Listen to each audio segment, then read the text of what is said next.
இறை இயேசுவில் எனக் அன்பார்ந்தவர்களே, நம் ஜீவனுள்ள தேவனின் உயிருள்ள வார்த்தைகளை தினமும் கேட்பதன் மூலம் உங்களுக்கு நன்மையும் ஆசையும் உண்டாவதாக.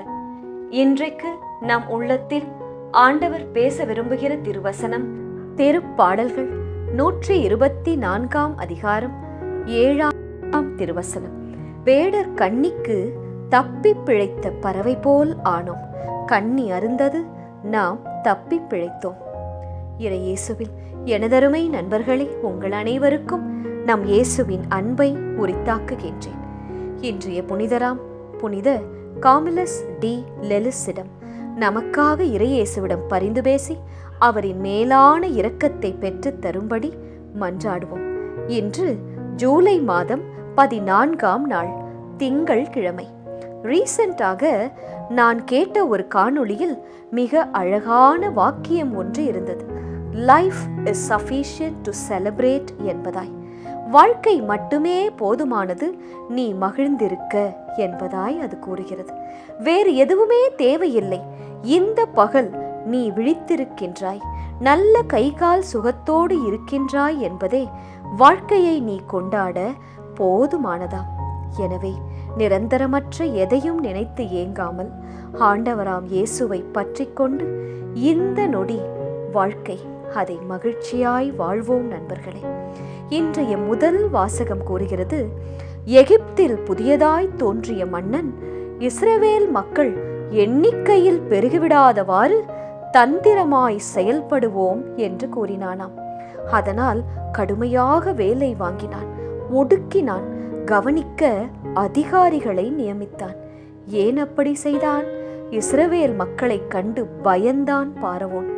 போர் வந்தால், அவர்கள் பெரிய கூட்டமாய் இருந்தால் எதிரிகளுடன் சேர்ந்து நம்மை எதிர்ப்பார்கள் என்று பார்வோன் பயப்பட்டான். இதுபோல சில எகிப்தியர்கள் உங்கள் திறமைகளை, உங்கள் பிளான்ஸை, உங்கள் ஸ்ட்ராட்டஜிஸை, உங்கள் ஸ்மார்ட்னஸை கண்டு அவர்கள் இன்ஃபீரியராக உணரலாம்.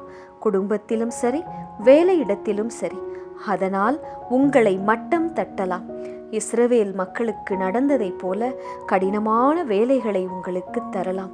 இதையெல்லாம் பார்த்து வாழ்க்கையை கசப்பாக நீங்கள் உணரலாம். திகைக்க வேண்டிய அவசியம் இல்லை நண்பர்களே.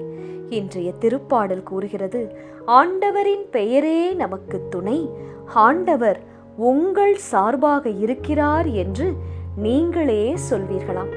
உங்களுக்கு எதிராக எழும்பும் எந்த ஒரு மனிதர் மேலும் ஆண்டவரின் கை இருக்குமாம். எதிரிகளின் பற்களுக்கு அவர் உங்களை இரையாக்கவே மாட்டாராம். வேடரின் கண்ணினின்று தப்பி பிழைத்த பறவையைப் போல உங்கள் கட்டு அறுபடும் நண்பர்களே. நீங்கள் மகிழ்ச்சியாய் தப்பி பிழைப்பீர்கள், வானில் சந்தோஷமாய் பறப்பீர்கள். சரி, இன்றைய நற்செய்தி வாசகம் என்ன கூறுகிறது?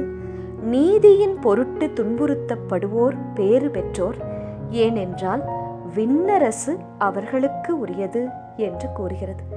இயேசு ஒரு முறை தன் சீடர்களுக்கு சொன்னாராம், நான் உலகிற்கு அமைதி கொணர வந்தேன் என எண்ண வேண்டாம், அமைதியை அல்ல வாளையே கொணர வந்தேன் என்று கூறினாராம். ஆம், எப்போதுமே எவ்வளவு அடித்தாலும், துன்புறுத்தினாலும், அசிங்கமாய் பேசினாலும் அதை தாங்கிக் கொண்டு வாய்மூடி இருக்க வேண்டிய அவசியம் இல்லை உங்களுக்கு. உங்கள் பக்கத்து நியாயத்தை சிறந்த முறையில் எடுத்து கூறுங்கள். இன்றெல்லாம் ஒருவருடைய பகைவர் அவரது வீட்டில் உள்ளரே தவிர வெளியில் இல்லை என்கிறது வசனம், நான் அல்ல. வசனம் கூறுகிறது நண்பர்களே. அப்படித்தானே என்று உலகத்திலும் நடக்கிறது. பெற்றோரை எதிர்க்கும் பிள்ளைகள், மாமியாரை எதிர்க்கும் மருமகள், மருமகளின் நல்வாழ்க்கையை கெடுக்க எண்ணும் இன்லாஸ் என்பதாய்த்தானே உலகம் போய்கொண்டு இருக்கின்றது. நம்முடன் இருப்பவர்களுக்கு ஒரு கிண்ணம் நீர் கொடுத்தால் கூட அதற்கான கைமாறு பெறாமல் நாம் போக மாட்டோமா? எனவே செய்யும் காரியத்தை சிந்தித்து செய்வோம், நல்லதையே செய்வோம். இயேசு வாழ வைப்பார். செபிக்கலாமா?